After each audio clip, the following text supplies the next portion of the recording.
Hello everyone, welcome to Major HS Courses Balno Academy. Myself Gagan Yadav, your GS faculty, and again we will be discussing PYQ of CDS for economics. जो recent examination आपका हुआ है 2026-1, उसके जो economics के questions आए हैं उनका एनालिसिस करेंगे और सोल्व करेंगे कि क्या क्या उनके सॉल्यूशन है। क्लियर? सो सेट ए होने वाला है, हम CDS 2026 फर्स्ट का सेट ए करेंगे और उसमें क्वेश्चन नंबर 36 है। Question number 36, which one of the following item comprises the major portion of revenue expenditure in the budget 2025 and 2026 of the union government। आप जब इकोनॉमिक्स मैराथन की class देखेंगे या आप बजट एनालिसिस देखेंगे, उसमें पूरा का पूरा आपको एक ग्राफ कराया गया था। उस ग्राफ में मैंने आपको पाई चार्ट्स कराए थे। उसमें बताया था कि अगर 1 रुपया सरकार का आ रहा है या 1 रुपया सरकार का जाता है, तो उसका फॉर एग्जाम्पल अगर वो सरकार 1 रुपए का एक्सपेंडिचर करती है तो उसमें सबसे ज्यादा पोर्शन किस सेक्टर में किया जाता है या कौन सा ऐसा आइटम है जिसका सबसे ज्यादा होता है। क्लियर है?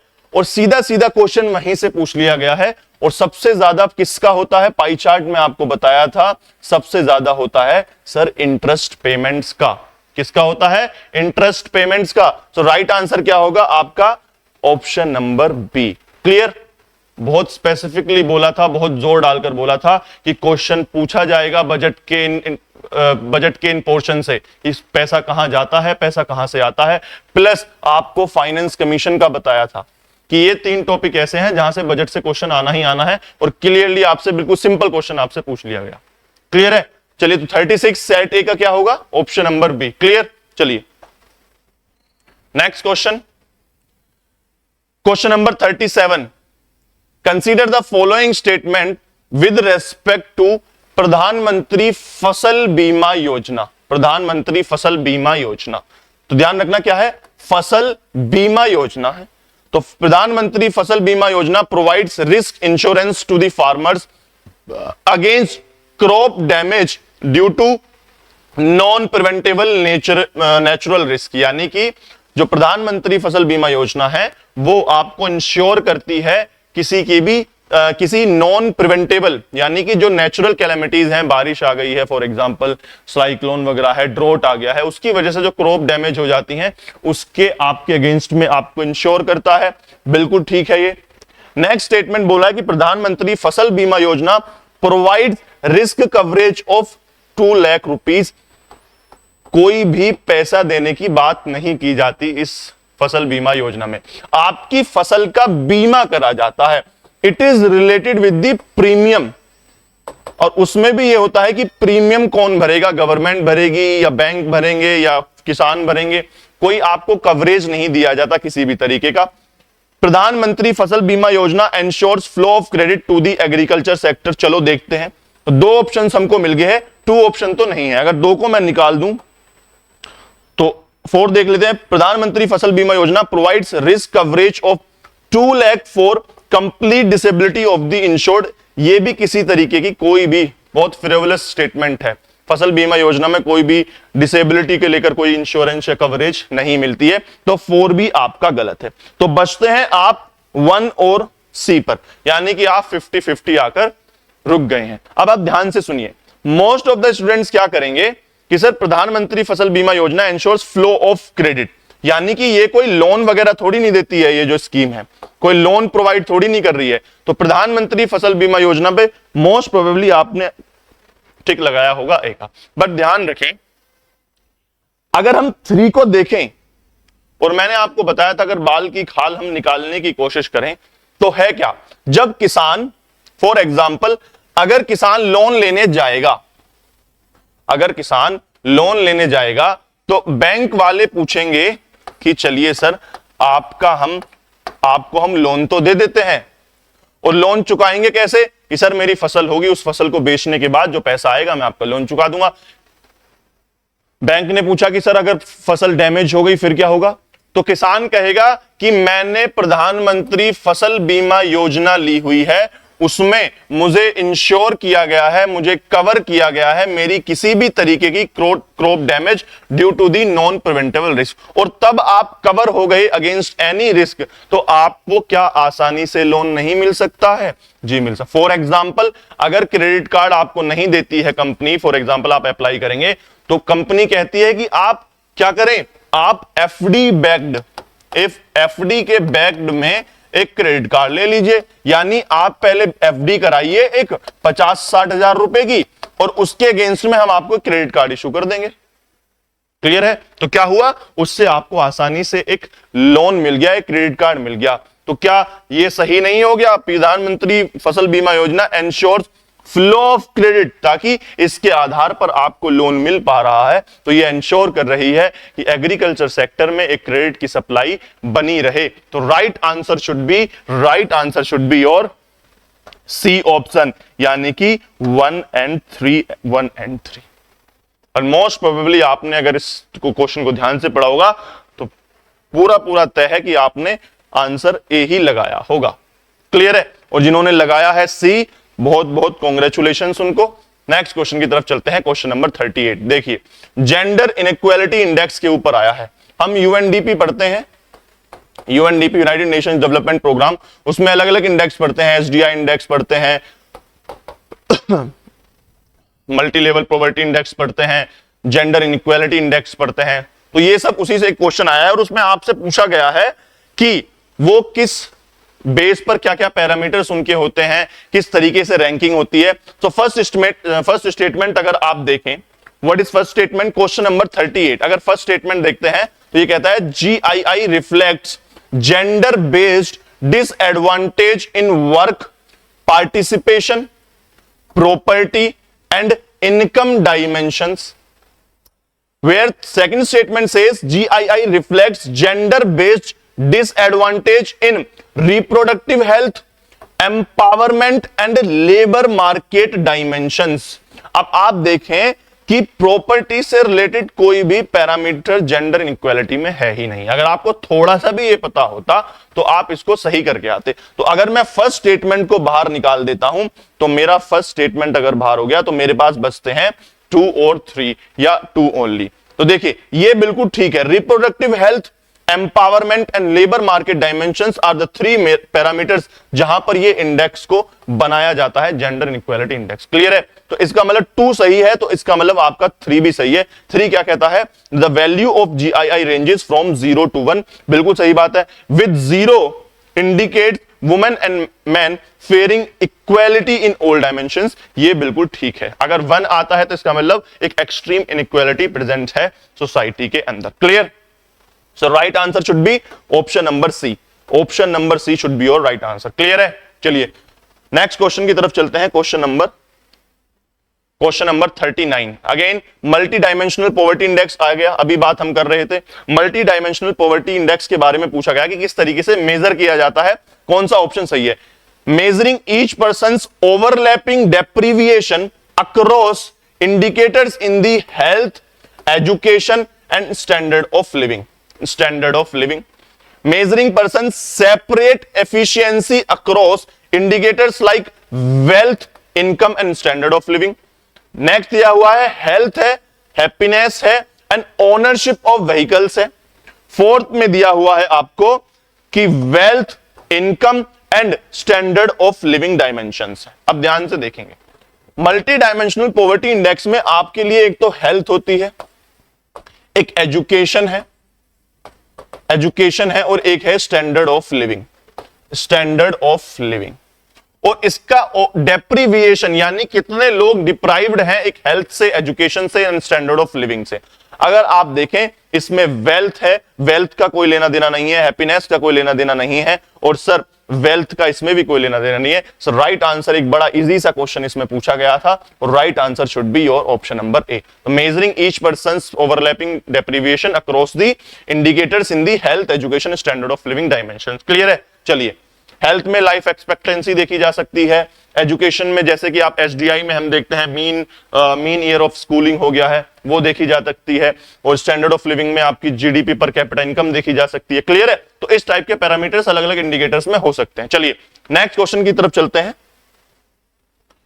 And question number 40, question number 40 एकदम बिल्कुल इजी क्वेश्चन, फिर से स्ट्रेट फॉरवर्ड पूछा गया।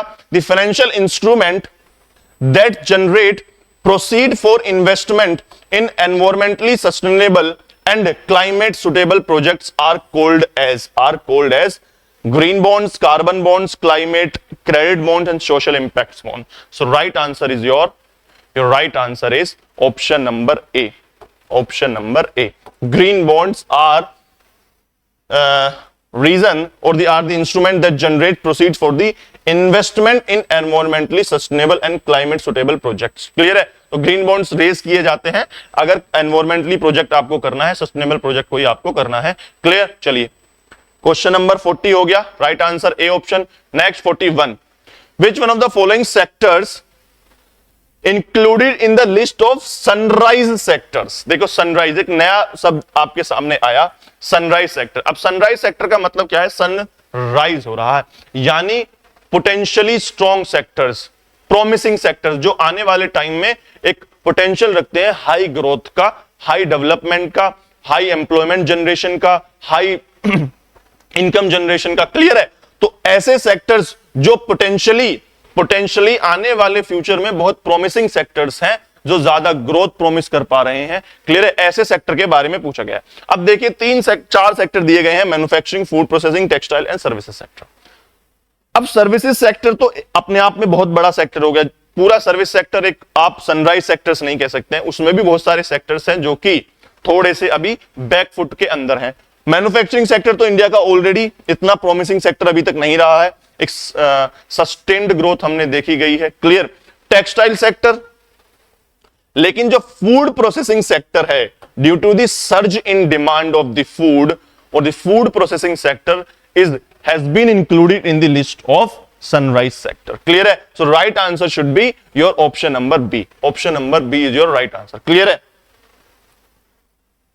बहुत सारे research papers food processing sector के ऊपर आपको मिल जाएंगे कि बहुत सारे रिसर्च पेपर्स पब्लिश किए गए थे रिसेंटली कि sunrise sector, the study of sunrise sector, food processing sector, बहुत सारे रिसर्च पेपर उस दौरान आए थे जब इस सेक्टर को सनराइज सेक्टर माना गया था। क्लियर? नेक्स्ट क्वेश्चन 43 क्वेश्चन पूछा गया, the government of India has announced 6-year mission for Atmanirbhar Bharat self reliance in pulses with special focus on with special focus to ensure 100% procurement at MSP, यानी कि minimum support price पर 100% procurement, यानी कि self reliant बनना है हमें import नहीं करना है दालों का। क्लियर है? मिलेट्स की जो बात करी थी हमारे जो प्रधानमंत्री थे, उन्होंने भी फोकस किया था कि दाल वगैरह के जो प्रोडक्शन है वो इंडिया में कहीं ना कहीं लेस हुआ है लास्ट सालों में, तो उसको थोड़ा सा प्रोत्साहन देने के लिए, क्लियर है, उसको कैटलिस्ट देने के लिए ऐसे मिशंस लाए गए। और किन किन दालों को उसमें इंक्लूड किया गया था? So right answer should be your option number B, तूर, उड़द और मसूर की दाल। तूर की दाल, उड़द और मसूर की दाल, ये 3 चीजें थी जो इसमें इंक्लूडेड थी। क्लियर है? चलिए नेक्स्ट क्वेश्चन में चलते हैं। ये सेट ए कर रहे हैं, ध्यान रखना सेट ए है ये। Next question is infant mortality rate. बिल्कुल इजी क्वेश्चन पूछा गया था, एकदम इजी क्वेश्चन। डेमोग्राफी का क्वेश्चन है ये। डेमोग्राफी कई बार पूछ लिया जाता है, मैटरनल मोर्टेलिटी रेट या birth rate, death rate, infant mortality rate, ये क्या क्या होते हैं? क्लियर है? या टोटल फर्टिलिटी रेट पूछ लिया जाता है। तो right answer should be your, देखिए IMR infant mortality rate is the average number of infants born to a women. नहीं, मोर्टेलिटी रेट की बात करता है सर, मोर्टेलिटी मतलब मृत्यु दर की बात कर रहा है वो। क्लियर है? तो बर्थ की तो बात हो ही नहीं रही है। The IMR is the average number of infants born in a year per 1000 that's before attaining 1 year age। नहीं सर, मोर्टेलिटी की बात कर रहा है ये, बोर्न की बात नहीं कर रहा है, बर्थ रेट की बात नहीं कर रहा है। तो ये भी आपका क्या हो जाएगा? गलत हो जाएगा दोनों। Infant mortality rate is the number of deaths of infants. Infant मतलब जो 1 साल से कम के बच्चे होते हैं, 1 साल से उम्र के कम के बच्चे जो होते हैं, नवजात शिशु। The deaths of infant under 1 year old per 1000 live births in a year, ये बिल्कुल ठीक है। So right answer yours should be C, यानी कि 1000 जो लाइव बर्थ हुई हैं उनमें से कितने बच्चों की जो 1 ईयर से कम के बच्चे हैं उनकी डेथ हुई है। This is the formula of infant mortality rate. Last क्या है? MR is the number of deaths of infants, नहीं, एक टोटल नंबर थोड़ी नहीं है, क्लियर है, यह पर 1000 पर लाइव बर्थ पर कितने इन्फेंट्स की डेथ हुई है in a year, that is infant mortality rate, clear है। चलिए, so right answer of 44 is option number C, clear, of set A. Next question is 45, which one of the following indexes is used to assess the state of governance across the state and UTs। बड़ा आसान question पूछा गया 45, और ये है आपका good governance index, सीधा सीधा क्वेश्चन पूछा गया, गुड गवर्नेंस इंडेक्स। तो 45 का राइट आंसर क्या था, option number D, option number D. कुछ क्वेश्चन बिल्कुल इजी क्वेश्चंस आ जाते हैं आपके, क्लियर है। चलिए नेक्स्ट क्वेश्चन की तरफ चलते हैं, क्वेश्चन नंबर 40, क्वेश्चन नंबर 107 आया था फिर डायरेक्ट। अच्छा, ये बड़ा जबरदस्त सवाल पूछा गया, पूछा यह गया का which one of the following measures has been undertaken by the government of India for supporting cotton exporters and textile sectors. अब देखिए ध्यान से, जो आपका ऑप्शन नंबर 3 है, यह तो डायरेक्ट बता दिया गया कि ROSCTL होता है, यानी कि rebate of state and central taxes and levies for cotton and cotton based products. ये तो सीधी सीधी स्कीम थी गवर्नमेंट की कि किसी भी तरीके की जो रिबेट मिल जाएगी सेंट्रल और स्टेट टैक्सेस से for cotton and cotton based जो प्रोडक्ट्स हैं जो एक्सपोर्ट्स कर रहे हैं उनको, तो ये भी राहत थी। लेकिन अगर आप देखें ऑप्शन 3 ओनली इसमें दिया ही नहीं था, तो अब क्या है, अब हमको थोड़ी सी बाल की खाल निकालनी पड़ेगी। अगर हम credit guarantee scheme for exporters देखें, ये ऑप्शंस उठाए हैं आपके एक्सपोर्ट मिशन से। हमने आप करंट अफेयर्स में एक एक्सपोर्ट मिशन कराया था, उससे रिलेटेड ये क्वेश्चन है एक्सपोर्ट मिशन के अंदर।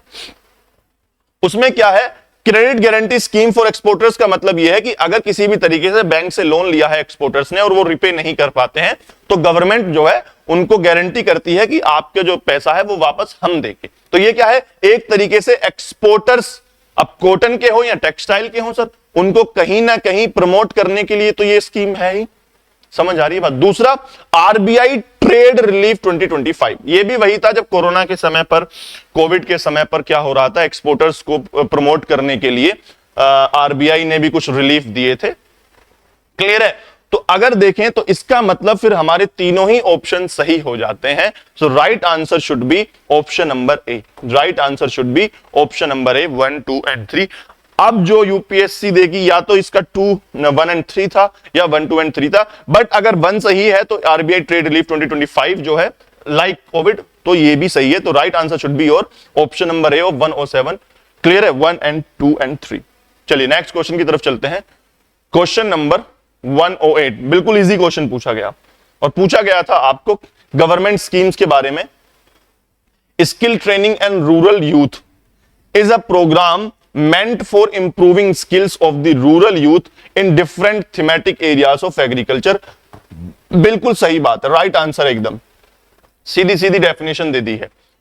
Deendayal Antyodaya Yojana, a national rural livelihood mission, clear है, focuses on creating income generation opportunities for self help group women. बिल्कुल ठीक है, ये भी राइट आंसर, एकदम राइट स्टेटमेंट है। अब startup village entrepreneurship programme SVEP को अगर देखें, ये बोल रहे हैं स्टार्टअप विलेज की बात हो रही है, is a meant for creating and enabling rural business development ecosystem for supporting all women except those engaged with the self help groups. ये एकदम से गलत हो जाता है, यहां तक ये बिल्कुल सही था, लेकिन एक्सेप्ट नहीं, इंक्लूडिंग सेल्फ हेल्प ग्रुप्स है सर इसमें, इंक्लूडिंग सेल्फ हेल्प ग्रुप्स। जो स्टार्टअप विलेज एंटरप्रेन्योरशिप प्रोग्राम था वो दोनों ही वुमेन्स और ऑल जो सेल्फ हेल्प ग्रुप्स में एंगेज्ड लोग हैं उनके लिए भी था, क्लियर है। तो अगर हम 3 को बाहर निकाल दें, अगर मैं 3 को बाहर निकाल देता हूं तो right answer should be your 1 and 2। तो 108 का राइट आंसर क्या होगा सर, क्वेश्चन नंबर बी। अब देखिए गवर्नमेंट स्कीम्स कितनी ज्यादा इंपॉर्टेंट है, इस बार एग्जाम में बहुत सारी गवर्नमेंट स्कीम्स आपसे पूछा गया। आप स्मार्ट विलेज ले लें, या आप ये अलग एक ही क्वेश्चन में 3 स्कीम्स पूछ ली गई हैं, या आप करंट अफेयर्स में सांसद ग्राम योजना पूछी गई थी, फसल बीमा योजना पूछी गई है, तो कम से कम 8 से 9 स्कीम आपके इस बार एग्जाम में पूछी गई हैं, और बहुत ज्यादा होती हैं इतनी स्कीम एक ही बार एक ही पेपर में पूछ लेना, क्लियर है। तो अब आपको पता चल गया कि गवर्नमेंट स्कीम कितनी ज्यादा इंपॉर्टेंट है और आपको कितना ज्यादा फोकस इन गवर्नमेंट स्कीम्स के ऊपर करना है, क्लियर है। चलिए नेक्स्ट क्वेश्चन की तरफ चलते हैं, question number 109। It says which one of the following schemes, ये देखिए और स्कीम्स आ गई हैं सर, 4 स्कीम दे दी गई हैं, तो ये तो और 12-13 स्कीम्स हो जाती हैं टोटल मिलाकर अगर हम देखें, 12-13 स्कीम्स अलग अलग पूछी गई हैं। Meant for the development of agriculture sector India, की कौन कौन सी स्कीम्स हैं जो development of agriculture sector India के बारे में दी गया। तो पहली है प्रधानमंत्री किसान मानधन योजना, बिल्कुल ठीक है ये भी। मॉडिफाइड इंटरेस्ट सबवेंशन स्कीम, ये भी ठीक है। फोर्थ अगर देखें national food security and nutrition mission, ये भी ठीक है। बट अगर पीएम स्वनिधि के बारे में अगर थोड़ा बहुत भी पता हो तो ये एक्चुअल में किसके लिए है, अनऑर्गेनाइज्ड सेक्टर के लिए है, ये अनऑर्गेनाइज्ड सेक्टर के लिए है, ये आपका एग्रीकल्चर डेवलपमेंट के लिए ये स्कीम नहीं है। तो राइट आंसर क्या होना चाहिए, ऑप्शन नंबर सी। 109 का क्या होना चाहिए, ऑप्शन नंबर सी जो राइट आंसर ऑफ सेट है। क्लियर, चलिए नेक्स्ट क्वेश्चन की तरफ चलते हैं, और ये है आपके, ये था आपका लास्ट क्वेश्चन। तो देखा आपने कम से कम अगर हम देखें करंट अफेयर्स को भी अगर मिला लें हम और प्लस इको को अगर मिला लें तो ऑलमोस्ट 12 से 13 गवर्नमेंट स्कीम का जिक्र हुआ है आपके पेपर में। तो देख लीजिए गवर्नमेंट स्कीम्स कितनी इंपॉर्टेंट बन जाती हैं आपके सीडीएस एग्जाम के लिए। क्लियर है, इनका क्या पूछा गया है, इनसे आपको डायनेमिक क्वेश्चंस भी आए हैं प्लस स्टैटिक क्वेश्चंस भी आए हैं, यानी कि इनकी एक फैक्ट भी पूछा गया है, जैसे प्रधानमंत्री फसल बीमा योजना में क्या क्या कवरेज मिलता है। करंट नहीं पूछा गया, उसमें क्या पूछ लिया आपसे, उसका फैक्चुअल नॉलेज पूछ लिया कि कितना कवरेज मिलता है, किस चीज से मिलता है, उसका क्या लेना देना है, वो फ्लो ऑफ क्रेडिट को इंश्योर करती है नहीं करती है। तो बहुत in depth statement wise question पूछे गए हैं और डायरेक्ट क्वेश्चन भी पूछे गए हैं। क्लियर है, तो ध्यान रखेंगे सबसे ज्यादा फोकस हमें गवर्नमेंट स्कीम बच्चे छोड़कर चले जाते हैं। तो एक और टॉपिक यूपीएससी ने दिखा दिया कि गवर्नमेंट स्कीम भी as well as taxation, budget हो गया, fiscal policy, monetary policy, finance commission है, इन्फ्लेशन है, 5 ईयर प्लान। 5 ईयर प्लान का क्वेश्चन भी नहीं आया, बच्चे सबसे ज्यादा टाइम लगा देते हैं 5 ईयर प्लान पढ़ने में, सीडीएस के बच्चे। एक क्वेश्चन 5 ईयर प्लान से नहीं आया, गवर्नमेंट स्कीम भर भर कर आई है जो आप छोड़कर भाग जाते हैं। क्लियर है, तो कहने का मतलब यह है आपको एक होलिस्टिकल प्रिपरेशन करनी होगी, कॉम्प्रिहेंसिव प्रिपरेशन करनी है, छोड़ना कुछ भी नहीं। अगर कोई टॉपिक आप छोड़कर जा रहे हैं तो ये मान लीजिए आप अपनी प्रिपरेशन को एक डिसेबल प्रिपरेशन बना रहे हैं, एक विकलांग प्रिपरेशन है आपकी। क्लियर है, चलिए आई होप एग्जाम आपका अच्छा गया हो, और जिनका अच्छा नहीं गया है, जो सेटिस्फाइड नहीं है, दोबारा से तैयारी करिए, भूल जाइए पीछे क्या हुआ है, फ्रॉम द स्क्रैच स्टार्ट करिए, मेहनत करिए। तब तक के all the best for your result. जय हिंद।